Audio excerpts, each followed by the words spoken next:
How finely crafted this ship of fools, sail and beam, fleeting flesh and bone. These are haikus that I make for each class. All right. So you are part of one of the oldest traditions in human endeavor. The tradition to understand human health and disease. This has been going on since the dawn of time, since the very dawn of time. And I never test you guys on it, but at the beginning of every class, I like to just put a couple slides up, reminding you of that, putting some of these ideas in context. We take it for granted that our lungs are where we get our oxygen from, for example. That concept had to be fought for. Humans had to fight for that insight, all right? And so I cover a little bit of the history of medicine as we go. I find it fascinating. So here is the Edwin Smith Papyrus. It's an ancient Egyptian medical text. So the first medical text came from Egypt and Africa. And it's a text on surgical trauma that dates back 3,600 years ago. It's pretty incredible, actually. It's pretty incredible that they were conducting surgery in Egypt and obtaining results that were reproducibly beneficial to the point where it was codified in a text.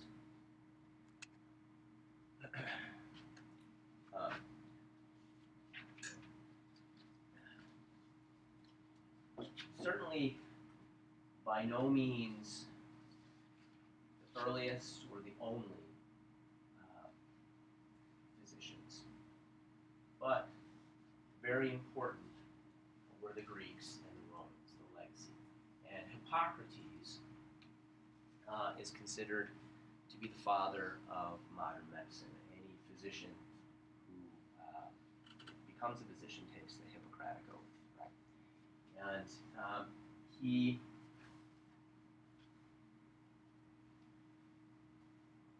encouraged physicians to look for natural causes to illness, rather than the agency of some angry god somewhere. You know, how do you figure out what some angry god wants? They are pretty capricious, right? Not easy to deal with. He believed that disease was related to natural physical occurrences. This was a huge step for Western medicine. It was a huge step. Doesn't seem like it, but you don't have to go to some person who's going to eviscerate a crow and look at the guts to tell you why your legs are swollen and you can't urinate, right?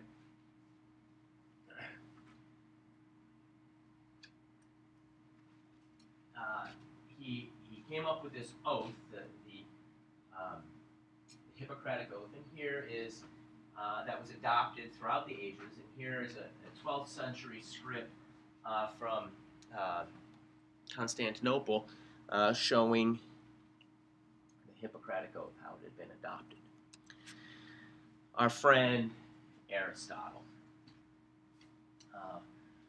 from about the 4th century BC. He called, and he equivocated a bit. He said, well, there can be supernatural causes of illness. Can't completely rule out the gods because there were problems that just could not be easily reduced. There were healthcare problems that could not easily be reduced to obviously observable natural causes. He called these teleologi, supernatural causes of disease. And then he called the natural causes of disease, Hippocrates' natural causes, physiologi. physiology, which is where we get physiology from. Okay.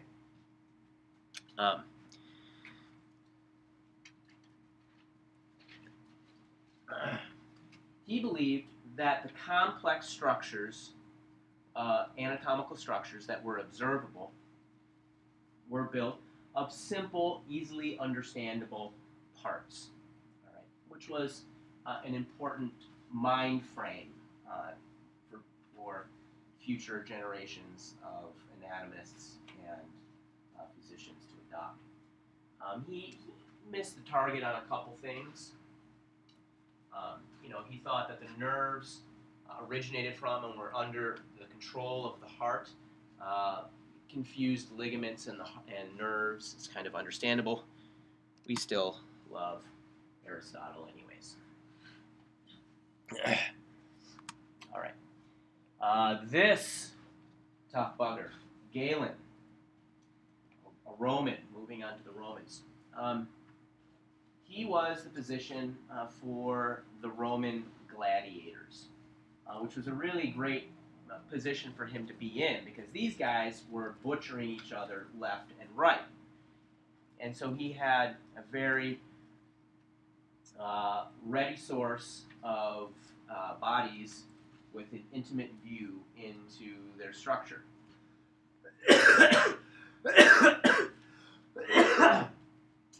Human anatomical dissection was forbidden in ancient Rome. However, because he was the physician of gladiators, he got to see a lot of hacked up human bodies. But he also did animal dissections, a number of them. And he recognized that science is not just a body of facts, a body of observations. He saw science as a process of discovery. It's a means of uncovering the truth.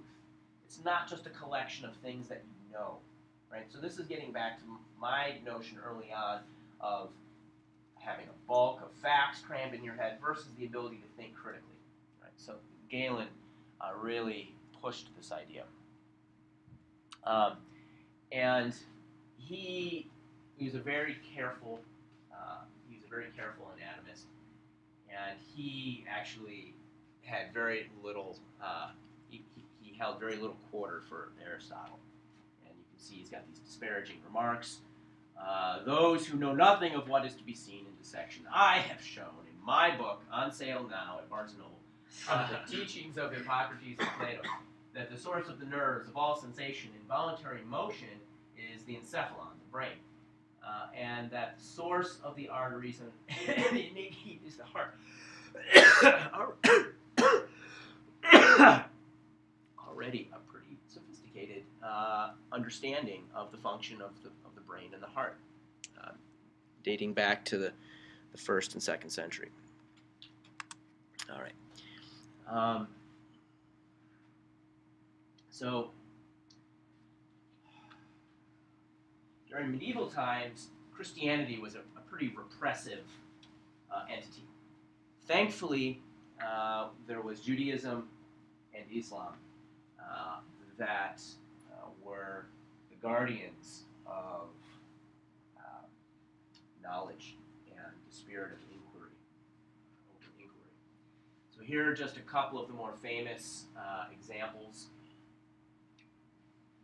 Avicenna, very, very famous anatomist. I don't know. He's called the Galen of Islam. I think he can stand on his own right. But he continued in the vein of Galen and Aristotle and wrote this very influential book called the Canon of Medicine, which was used for centuries afterwards. Moses ben Maimonides. He was a Jewish man who was a physician to an Egyptian sultan Saladin, the famous Saladin. And he wrote a long series of medical texts on various conditions, both of the normal, healthy individual and various disease states. So here are a couple examples, not just let the Greeks and the Romans have fun. Moving forward to Vesalius. Vesalius was a Flemish physician who blossomed under the relaxation of, the Renaissance was underway. The Catholic Church had eased up a bit on the notion of dissection, and this guy spent enormous amounts of time doing absolutely exquisite, detailed dissections. And he was also an artist and made these stunning, some of the earliest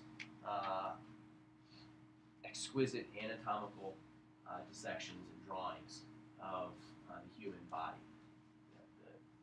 I have one that I'll bring into the lab, a book of all of Vesalius' plates. So it's worth spending a few minutes to look at the work that he did. And he became a magnet in Europe for people wanting to explore human anatomy, and really he was the flashpoint for the burgeoning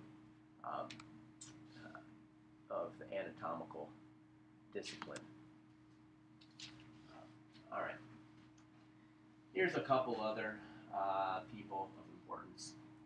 Servetus from Spain and William Harvey. Servetus came to the insight that the blood had to continuously circulate about the body, which was an important insight, that tissue needed a constant supply of fresh blood to remain vital. And then this was pushed further by William Harvey. He was one of the first modern era physicians. For those of you who go on to medical school, Harvey is one of the very earliest pillars of modern medicine. He studied the fluid dynamics of the heart and circulatory system.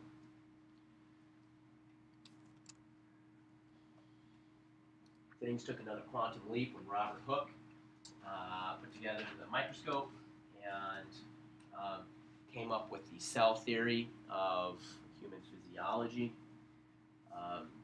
Wrote a comprehensive book of microscopy called the Micrographia. This was the beginning of histology. We're going to spend most of the day in the lab today talking about histology.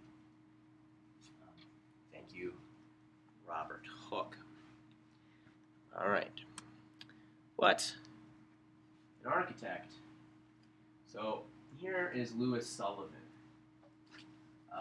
This guy was an architect at the turn of the last century who designed the first skyscraper. Which, is anyone here from St. Louis or been to St. Louis before? First skyscraper is in St. Louis. It's worth visiting. It's just around the corner from the arch. The reason I'm putting him here is Sullivan was strongly affected by the writings of Darwin that had happened 50 years previous, and he's the first person to actually articulate this notion that form follows function. So here his quote is, "It is the pervading law of all things organic and inorganic," thus saying that it's not just about architecture for him, organic as well, living material, living organisms.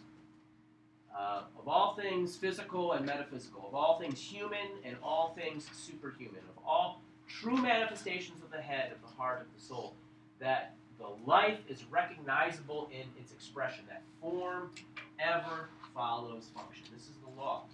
And this notion, the structure-function relationship, as as it applies to organs, organ systems, as it applies to protein structure, biomolecular structure. This has been the guiding light of bioscience for the last 120 years now. And this is the first time it was articulated, so it's an important confluence of architecture and medicine. So this is a good way to introduce the concept of structure and function. Anatomy, structure. It describes the structures of the human body. What is a human composed of? Where are those parts? What are their relationships, their spatial relationships to one another?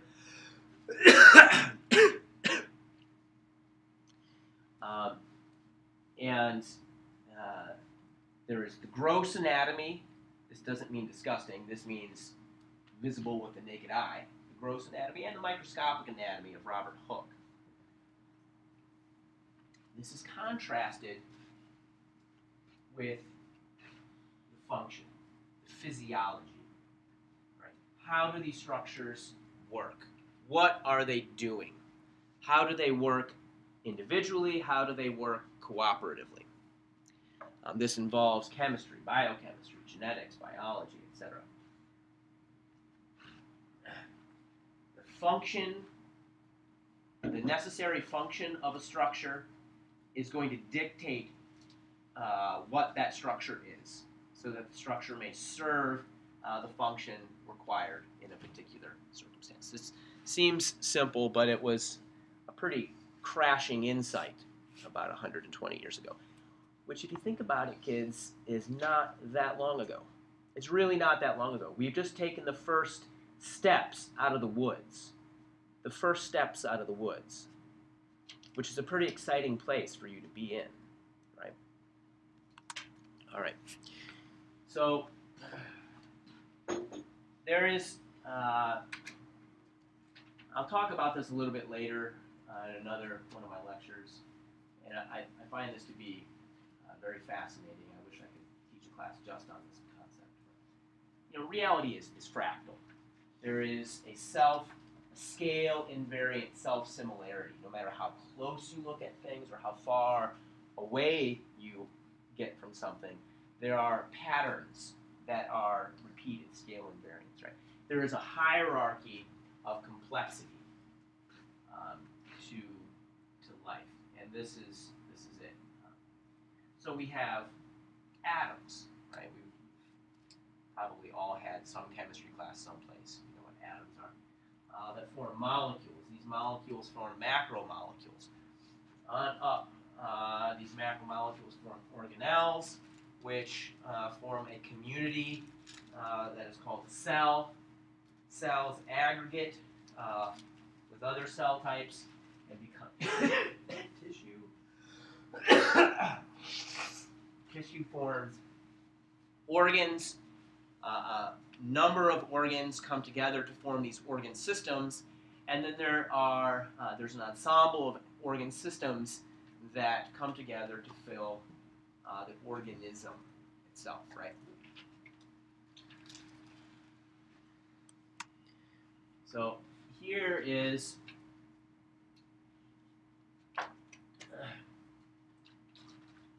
that same hierarchy with a logarithmic size scale on it, so that you can understand how broad a range, a spatial range we're talking about here. We can have problems that are down here at the molecular level. Problems at the molecular level can give rise to disease states that are observable at the organismal level. Right? So we're talking going from 1 nanometer all the way up to a meter, over a meter. So that's an enormous spread. That's an enormous spread. And this is just showing different methods that we have of observing structures at these different levels. with the naked eye, we can only see down to very large cellular structures like protozoans. But we have light microscopes and different electron microscopes that allow us to go below that. And in fact, there are many other techniques that we can use to understand things down here. Nuclear medicine is medicine that's looking at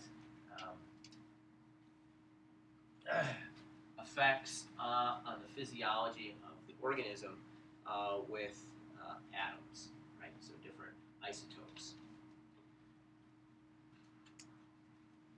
All right. So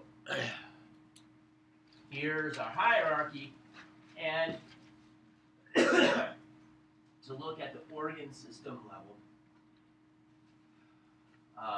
these are the various organ systems in the human body.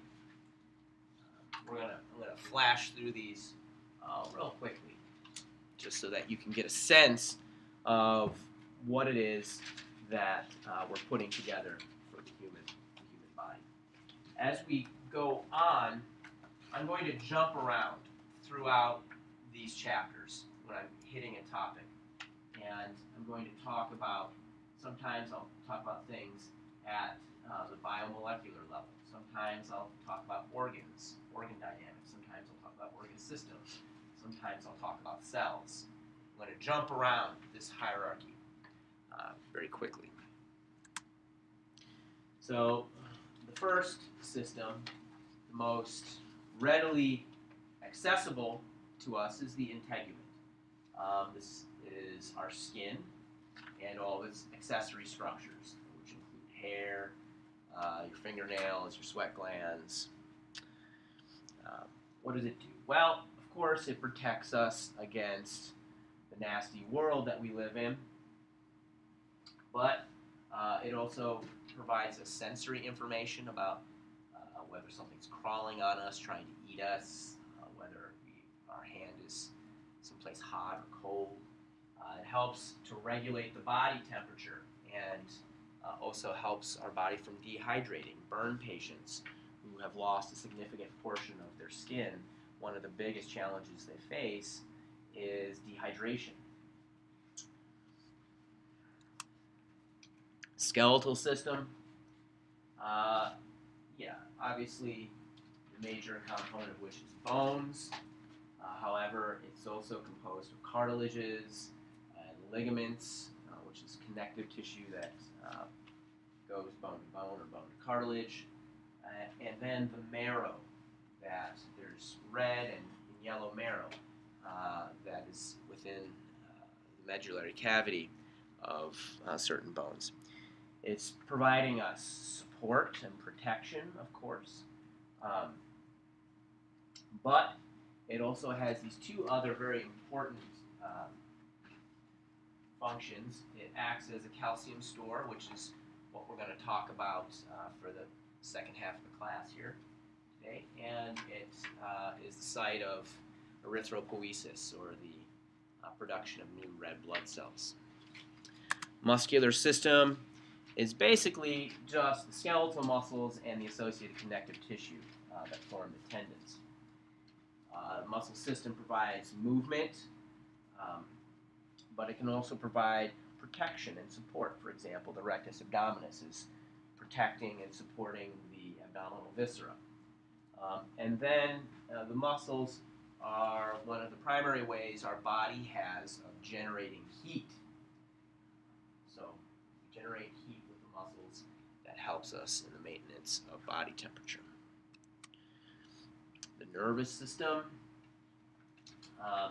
composed of the central and the peripheral nervous system. The central nervous system is your brain and spinal cord, and the peripheral is the peripheral nerves, the spinal nerves, the cranial nerves, and all the sense organs that are associated with them.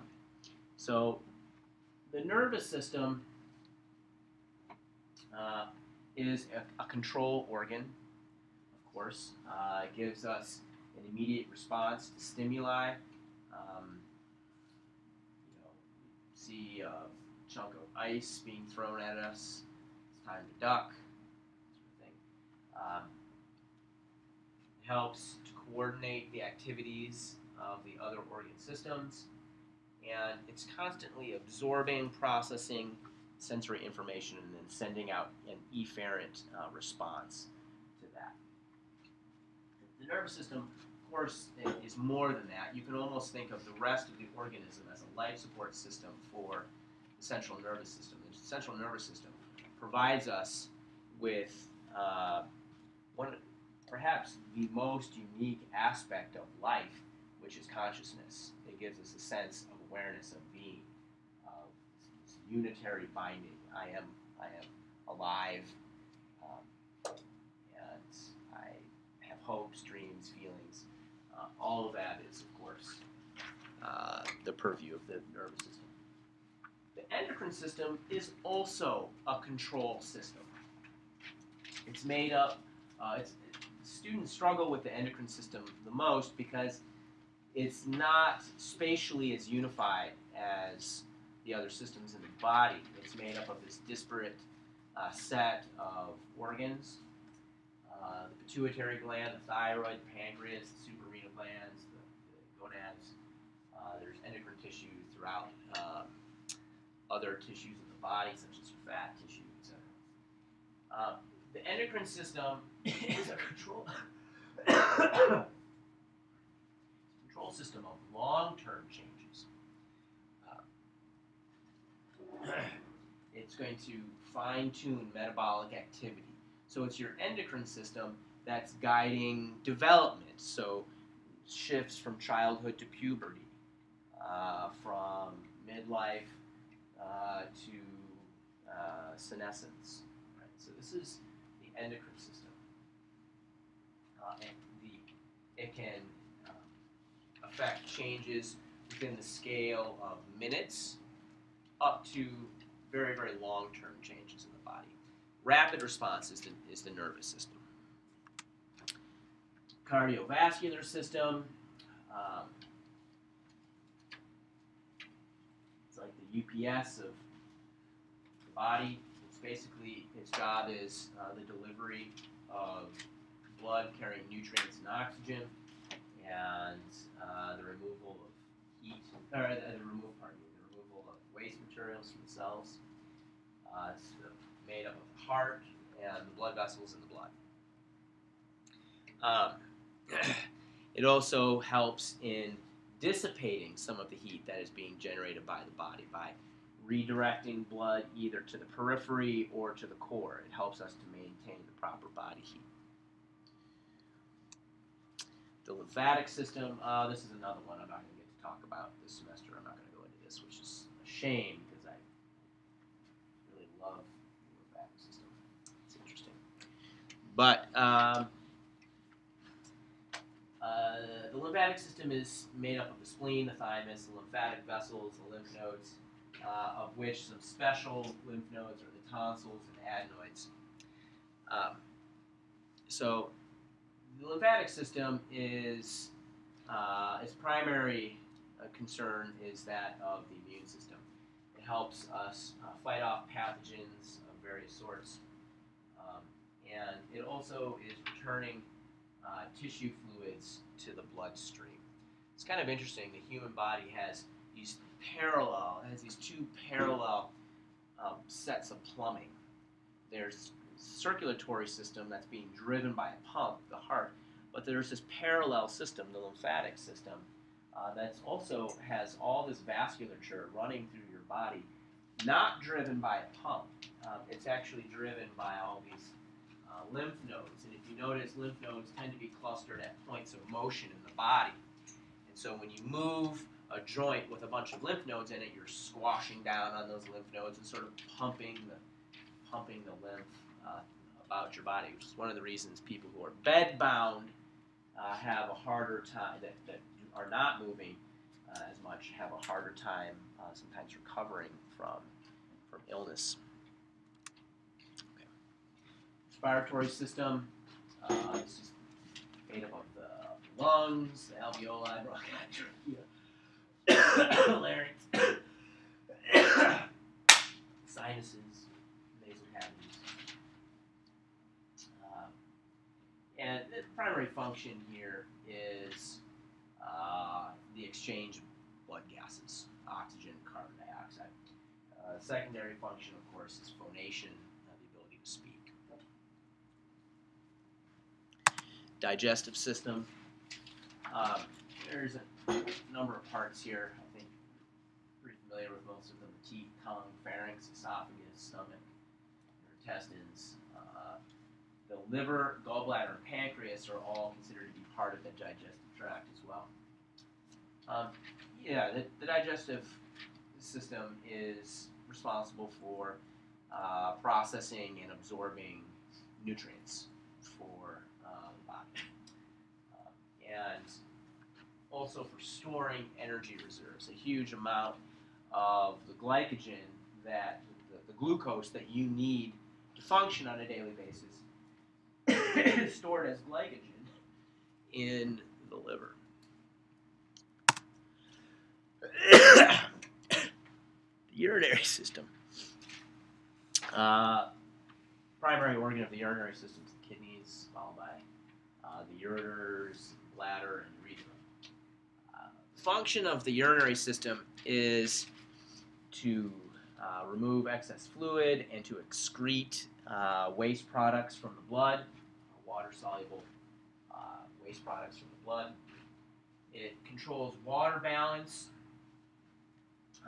by the elimination of this fluid, and it also regulates the blood ion concentrations and pH. Actually, your kidneys, people think of it as just a way of eliminating waste products and fluid, but your kidneys affect a lot of things. It works quite closely with the cardiovascular system. Your kidneys can affect blood pressure, and by virtue of modifying the chemistry of your blood, the pH and the various ionic concentrations, can interact with the respiratory system and the digestive tract as well. So the kidneys are, a person in kidney failure, this is why this is such a radical health problem when a person is in kidney failure. It's a fundamental baseline for maintaining your blood chemistry. The reproductive system, the male, testes, epididymis, prostate, penis, scrotum. Function here is simply to produce the male sex cells and hormones. We are not going to get to talk about reproduction in this class, unfortunately. The female reproductive system, really one of the miracles of vertebrate existence. The ovaries, the uterus, the accessory structures, the mammary glands, produces the eggs and the female sex hormones, and is able to support a living embryo inside of the womb, and then deliver, after 9 months of gestation, deliver that child and provide milk and nourishment to the infant. The female reproductive system deserves its own class. All right, so this is probably the most important concept here today. You guys need a little break? See, want a break, or should I just keep plowing? So you guys are all right? Does anyone need a break? Stick your hand in the air. Okay, let's keep going. Homeostasis. Has anyone heard this term in any of your other classes before? A couple of you. Homeostasis, in fact, may be the most important concept that you'll learn in this class as it relates to health.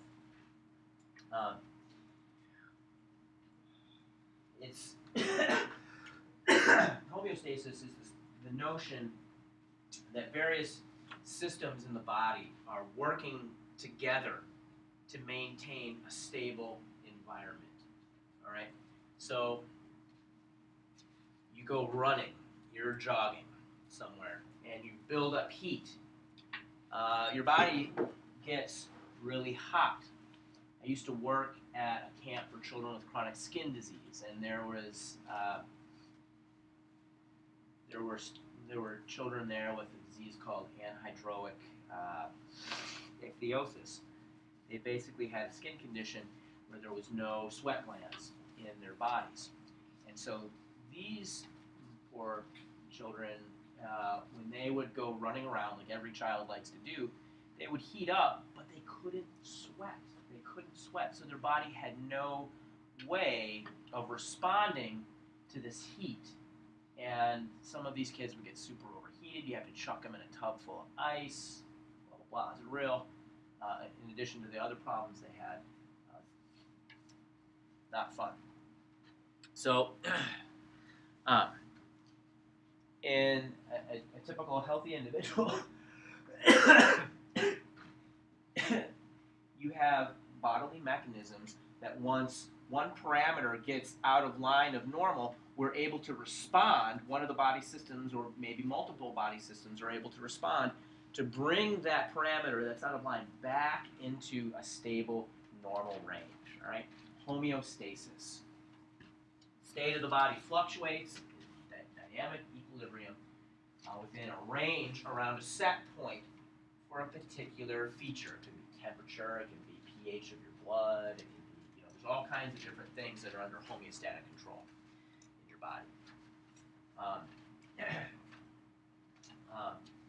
Negative feedback loops, and we'll talk about negative and positive feedback homeostasis, keeps this variable close to the set point. All right, so there's a negative feedback loop that helps us keep our body temperature at around whatever, 94, 96, 98, I don't know. If you lose the homeostatic control of some essential parameter, you can die. Right? So, this concept of homeostasis was first put forward by this gentleman here, Walter Cannon, right around the turn of the century. It's an important contribution. I have this picture of this clown up here on the ball because it can help some students understand what homeostasis is. You're on the ball, you're trying to maintain, I'm tipping this way, so I need to put my legs out that way.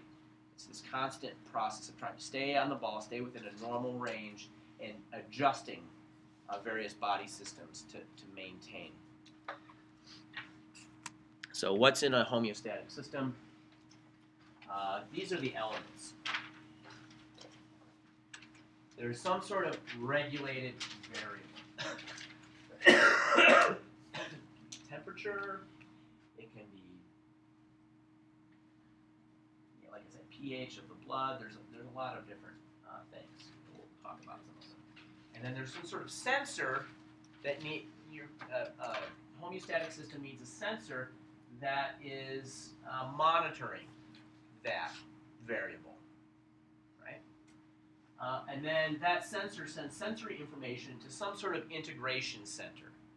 That can be in the brain, that can be in chemoreceptors in the carotid bulb, that can be, there's a number of places where integration centers can be depending upon the type of variable that we're talking about. And then the integration center it assesses the information given to it by the sensor about this variable, and then it comes up with an effect. We have some sort of effector, some sort of response. And the effector can changes either by increasing or decreasing this regulated variable. This integration center has a particular set point that it's going to compare this sensory information to. All right? So maybe the set point is 98.7 degrees. The sensor is saying, wow, you have a 104.1 degree fever. You have a fever that high? I never had before a couple weeks ago. It was unbelievable. It's unbelievable. Better than drugs. And then this other element here, feed-forward controller, that can affect the dynamics of this interaction between the integration center and the effector. All right. So there's these two different types of processes. There's a negative feedback process. This is one that prevents change. Say this regulated variable is shifting. A negative feedback system tries to bring it back in line. A positive feedback system is one that perpetuates change. A little bit of change happens and the body says, okay, let's speed this up. Let's speed this process up.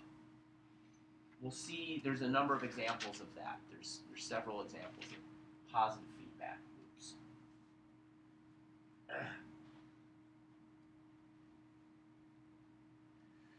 All right. First, negative feedback. This is easy. There are automatic, there's this intrinsic or auto-regulation. Some sort of cell, tissue, or organ the loop is real tight. It's right within that organ. Something goes out of whack in that organ, and the organ senses the change and affects some sort of response to that directly within the organ itself. So this is intrinsic regulation that's right within a particular cell. There are homeostatic processes that happen within individual cells, within a tissue or organ. So this is not under, this never really reaches the radar of higher order control structures like the endocrine system or the nervous system. Right. Then there's this extrinsic regulation. This is things that, these are homeostatic systems that are outside of the immediate area of action here. So there's some sort of cell or tissue or organ that is experiencing a change of some variable.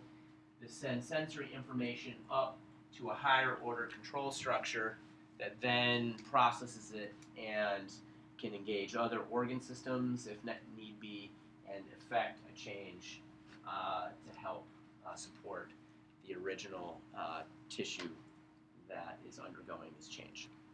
Okay. Homeostasis, right? Negative feedback.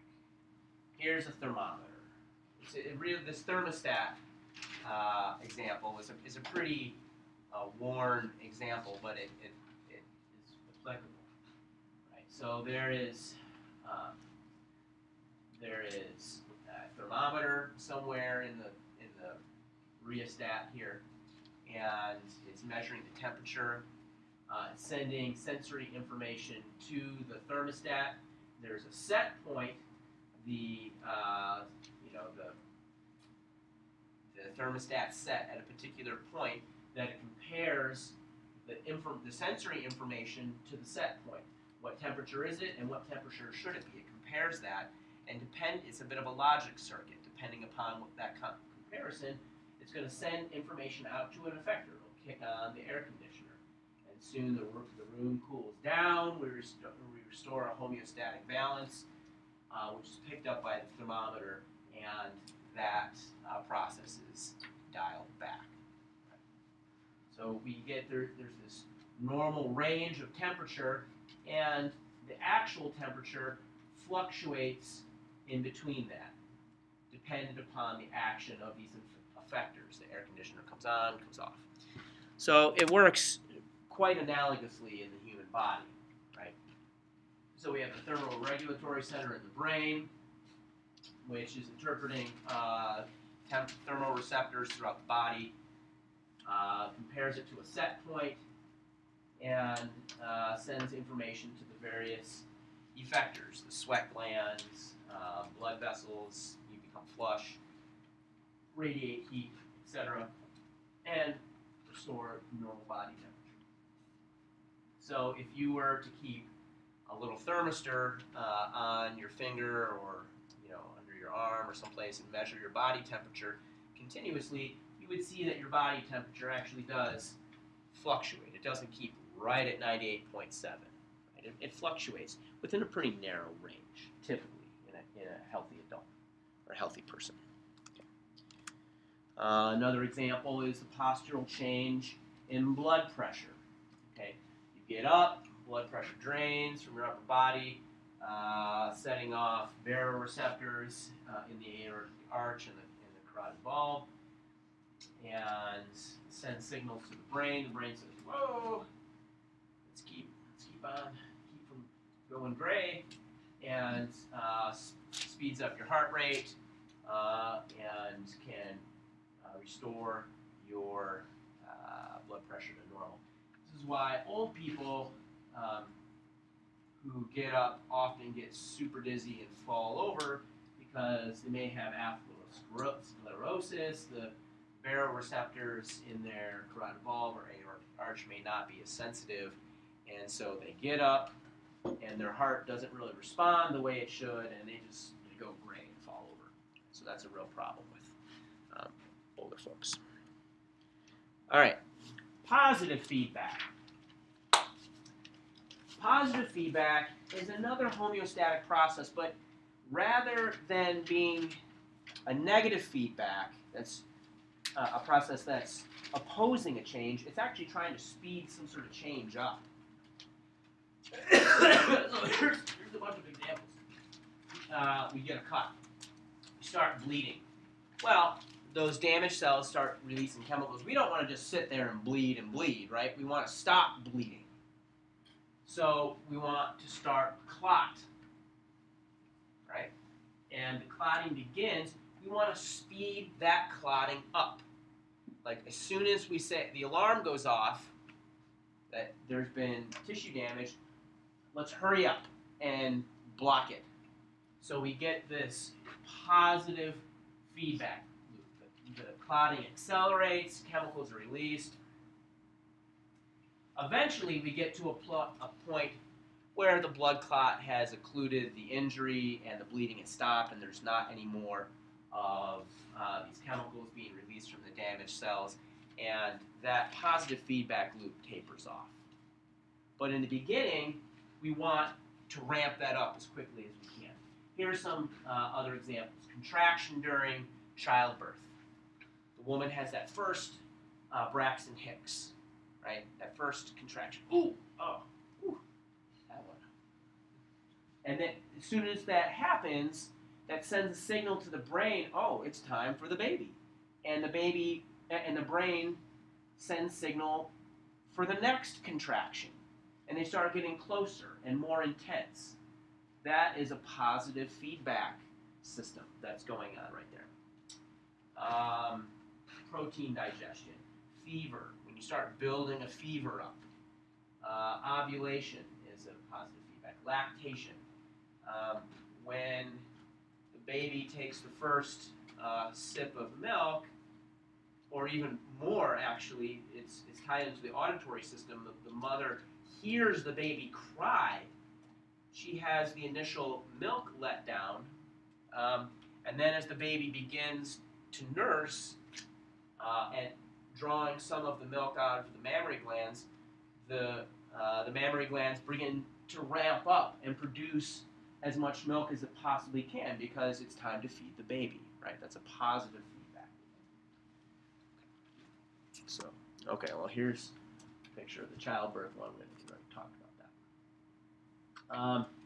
Right, so communication is obviously essential for homeostasis. And we've talked about the two forms of control mechanisms in the body, which are essential for extrinsic regulation. Right? You can either have nervous electrical communication via nerve impulses, or there are chemical signals where chemicals get dumped into the blood by one endocrine organ that go to their target organ and affect the change that's necessary in that target organ, target tissue. Okay. So the type of communication in any homeostatic system is going to be dictated by the distance. Is it real short? Do we have paracrine? This would be like an intrinsic type of regulation where a tissue right next door is a cell right next door is releasing some sort of chemical that helps a homeostatic process get going. Autocrine is self-stimulation, so that the cell itself is releasing the chemicals. If you need to have a long distance between the control center and the effector, you know, we can use nerves. Does it need to be fast?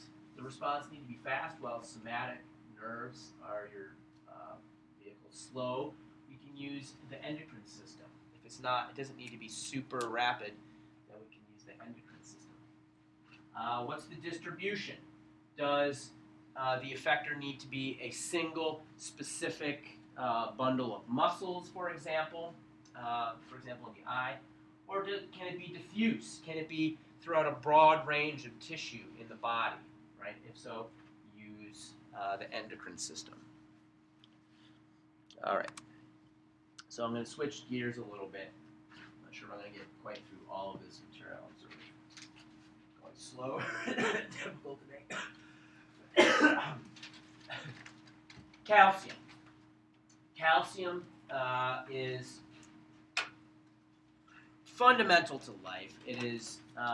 It's hard to find a physiological process that's not somehow involving calcium in the body. The talking about communication was a lead up into calcium. Calcium can be involved in neurotransmission. So calcium can be the trigger that helps potentiate degranulation at the synaptic terminal. It's crucial in muscle contraction, so the release of calcium from the sarcoplasmic reticulum is what starts a cascade of events for muscle contraction. Calcium is one of the keys to the clotting cascade. It's crucial in all kinds of exocytosis that may be found in epithelial cells throughout the body. Just a few. So, because calcium is so important, regulating calcium, controlling calcium, the homeostasis of calcium in the body is of prime importance. A human body has a little over a kilogram of calcium. That's about 2.5 pounds of calcium in your body. The vast majority of that is in your skeleton. 99% is in your skeleton. 18% of that calcium in your skeleton is exchanged with the blood every year. You may think, well, I look about the same as I looked last year and the year before. I don't look that much different. But actually, your bones are constantly turning over. They're being broken down and built up, which is why, even as adults, there's a slow shift in the way you look. Not just your skin, but the actual shape of your body. Your bones are constantly turning over calcium. Your plasma concentration of calcium is in this range right around 10 milligrams per deciliter. What was my point right here? So of that, about half of it is freely ionized, and about the other half of it is bound to various protein carriers in the blood, I guess. All right. So I sort of flashed over these when I was talking about organ systems. What are the functions of the skeleton? Just throw them out. What do you think? Support. Good job. You got the first one. What else? Guys are psychic. What else does the skeleton help us do? Makes blood cells. Absolutely. That's not the next one on my list, so I'm not going to hit the thing, but you have picked an important one. Calcium storage. What's that? Calcium storage. What else? Movement. Okay, I get to hit the thing again. I'm going to put electrolyte balance up there to kind of as the catch-all for calcium storage. It helps for acid-base balance. It's already been noted that it's crucial in the formation of erythrocytes, erythropoiesis, blood cells.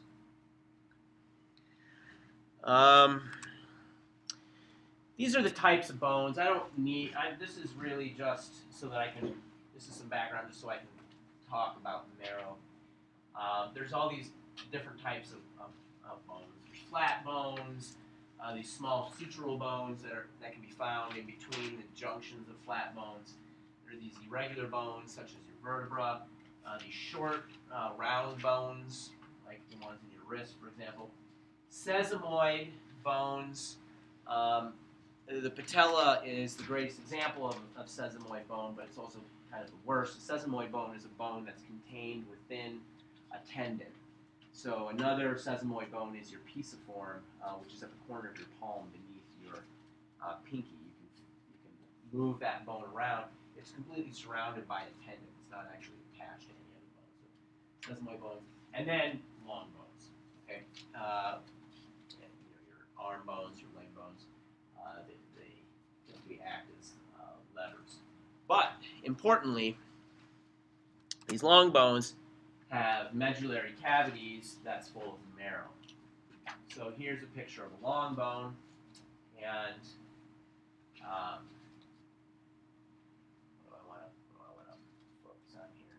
I'm not going to go through a lot of the details about the epiphyseal line and all that stuff, but those are like the growth plate. It's related to the development of the bone. There's red marrow in bone, which is where red blood cells are produced. And then in adults, that red marrow often gives way to yellow marrow, which is more mostly fat, actually. Mostly fat. Okay. A bone itself is covered in what's called periosteum. It's this outer covering that is this junction from where the connective tissue of a muscle is able to blend right into the structure of the bone. And there's a cellular, a fibrous layer on the outside, and then a cellular layer on the inside that's full of osteoblasts. Bone stem cells on the outside. There's also, on the inner surface of the medullary cavity, there's this endosteum, this endosteal layer that we see here. And the endosteal layer is an important surface. It's home for osteoclasts, and I think in a couple slides I'm going to put a picture up of the different bone cell types.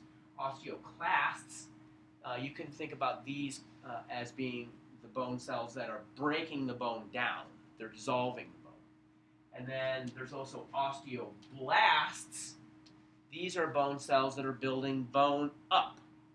So if we're recycling calcium, we need to be able to break bone down and build it back up, right? So that we can get this treadmill. And we have two different cells that do this. And then there's these osteoprogenitor cells. Osteoprogenitor cells are like stem cells, bone stem cells, that can differentiate into either osteoblasts or osteocytes, which are formal, mature bone cells that get embedded in the matrix, the dense, hard bone matrix of the bone tissue. All right. Yeah, this isn't very important. Basically, in the flat bone, marrow cavity is replaced by this spongy bone called diploe. That's all this is showing, and we don't need to get there. All right, so here are the four bone cell types. And I should probably have these in a different order, actually. I should have put these first. Osteoprogenitor cells.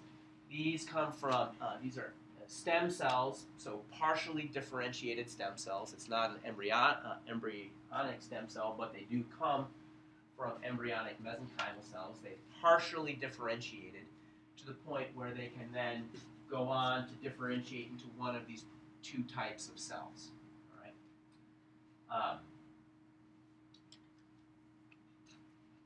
these osteoprogenitor cells get activated, get stimulated to divide and replicate and differentiate by stress. Have you broken your bone? Are you doing a bunch of jumping and high impact with that bone where you need to build bone density or something? They can differentiate into osteoblasts. This is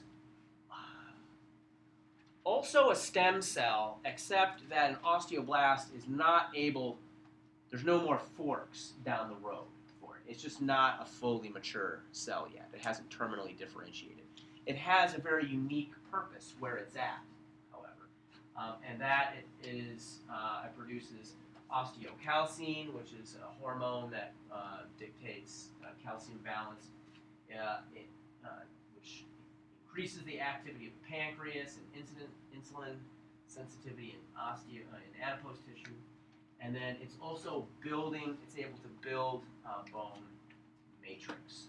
It secretes it secretes this osteoid, which then becomes calcified and becomes hard bone matrix. Osteoprogenitor cells can also fully mature into these osteocytes. These are mature bone cells that helps to maintain the matrix of dense bone. These osteocytes are going to be depositing the matrix. This is the hydroxyapatite that I think I talked about a bit. It's calcifying by depositing calcium phosphate. They live in the lacuna. We'll talk about this in lab.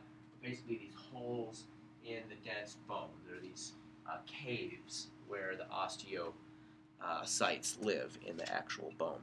And then finally, the osteoclast is a multinucleate cell that comes from a totally different embryological stem line. Okay, these come from megakaryocytes that are multinucleate, and they dissolve bone. They begin to break bone down.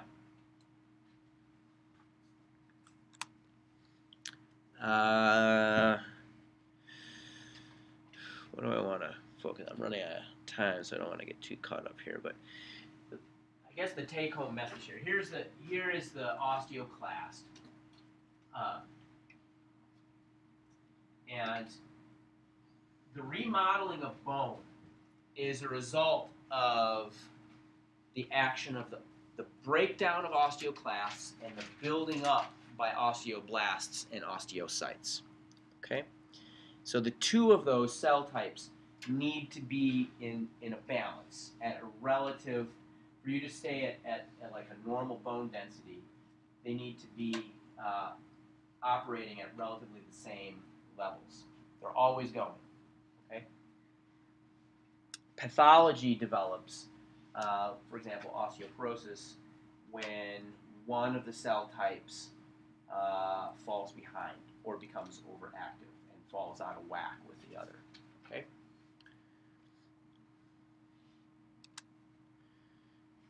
Bone matrix. This is the dense part of the bone that isn't actually alive. It's just the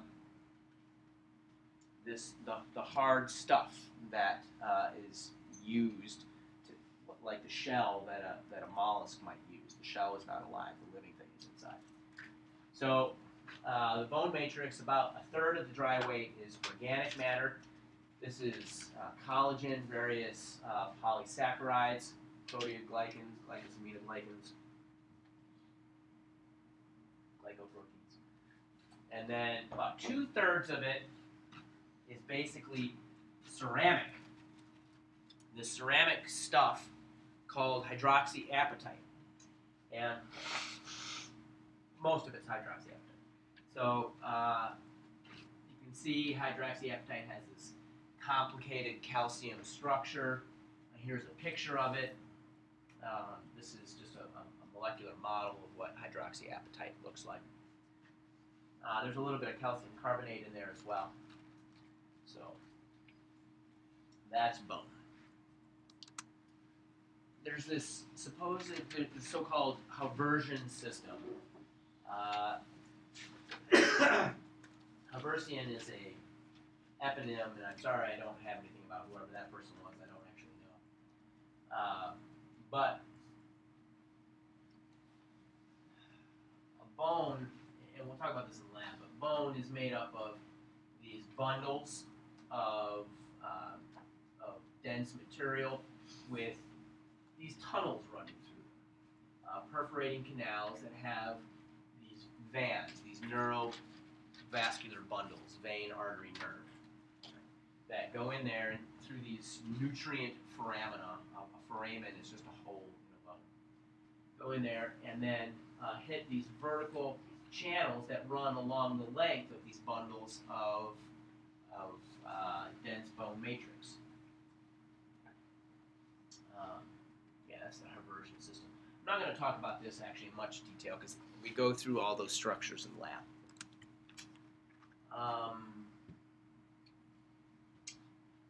Yeah, this just talks about the, this is not important. It just talks about the physics of bone stress. All right, so marrow. Red marrow is, as I've already mentioned, is the hematopoietic tissue. This is where erythropoiesis, the production of red blood cells, occurs. And in a child, it's in pretty much every bone in their body because children, why? What do you think? Why does, and then as an adult, it focuses in the axial skeleton. Why? Growing. They need lots of blood cells for production, right? And they're smaller. Their bones are smaller. Right? They get big, and axial skeleton is good enough for us. So the skeleton, we talk about this in lab, but the skeleton is divided amongst the axial skeleton along the axis, and then the appendicular skeleton, which is the arms and legs. Yellow marrow replaces the red marrow in the appendicular skeleton, and it's mostly just fat storage. It's no longer producing blood. Bone growth is under the control of various hormones. I don't need you to actually, I don't think I need you to memorize all those right now, actually. But just so that you hear their names, calcitriol, produced by the kidneys. Growth hormone comes from the pituitary gland. Thyroxine, various estrogens. Parathyroid hormone from the parathyroid gland is also involved, as is calcitonin, which has action on osteoclasts and affects bone recycling. So, if you have problems with the hormonal control, you can have developmental problems in terms of your growth. So here's an achondroplastic dwarf. This is a problem with their long bone development at the epiphyseal line for these people. If you were to remove consideration of her axial skeleton, this person actually would be normally proportioned, but it's her long bones in the appendicular skeleton that haven't developed properly. This person here is called pituitary dwarfism. Those people didn't actually get enough growth hormone from their pituitary gland, the hypophysis in the brain. And so these people, they more or less have normal proportions, but they're just really tiny. They're just really small. All right. Okay. Calcium homeostasis, regulated by 3 hormones. The main ones are calcitriol, calcitonin, and parathyroid hormone. And it's regulated in 3 tissues. This is an important concept. This is where I'm actually trying to get all this calcium stuff. It's regulated in the bones, where the calcium is stored, but it's also regulated in the digestive tract. Why? Well, that is where we're taking more calcium on board, right? And then it's regulated in the kidneys, because that's how we're eliminating calcium from the body. So these hormones affect these three tissues: the bone, where the calcium is being stored, the digestive tract, and kidneys, which is how we're controlling the balance of calcium coming into and leaving the body. And this is a diagram that sort of puts all that together in a single picture, but I actually find this diagram here to be a little bit teasing them apart into separate things. I find this to be a little more useful. So, say we have a high plasma level of calcium and we need to lower it. Well, we use calcitonin. So there's high levels of calcium in the blood. We've gone out of homeostasis. Right? So we secrete some calcitonin. It's going to act on the bones to reduce osteoclast activity. What did I say osteoclasts do? Osteoclast. What is an osteoclast? They break down bone. So if we're going to dial those back, the osteoclasts aren't going to be releasing as much calcium into the blood.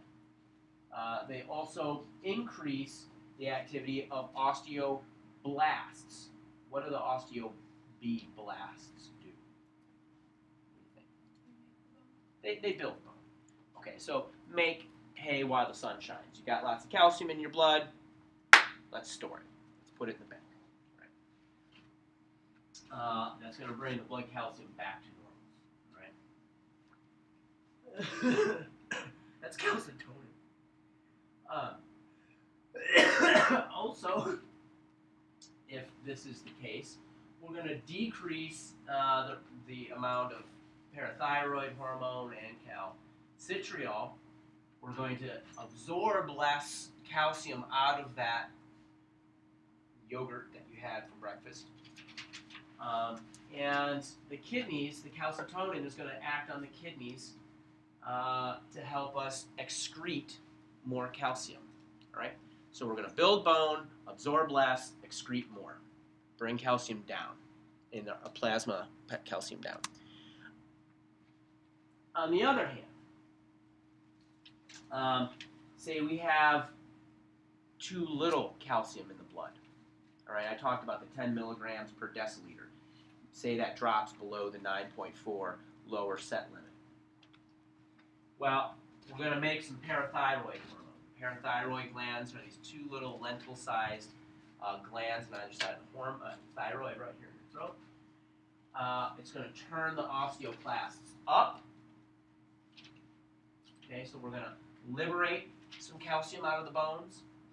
It's going to turn the osteoblast down, so we're going to build less bone.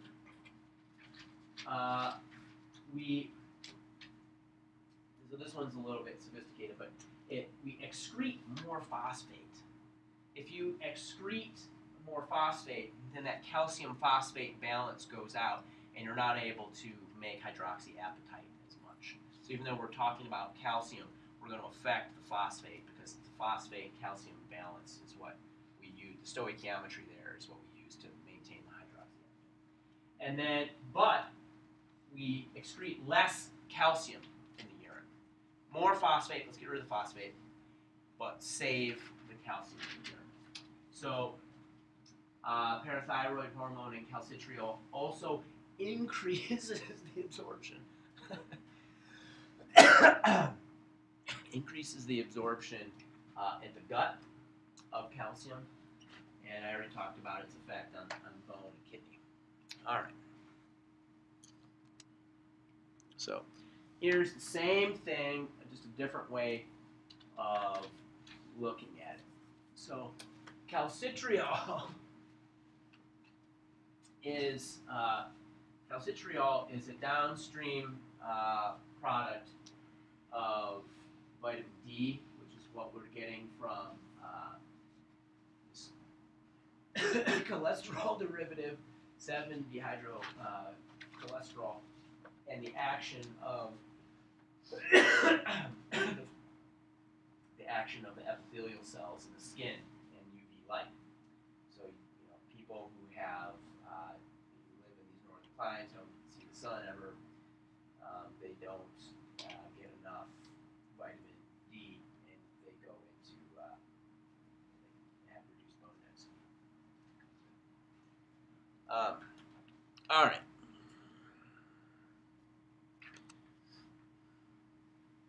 So these three hormones work in concert to maintain a stable blood calcium concentration. So this is going in one direction, and this is affecting.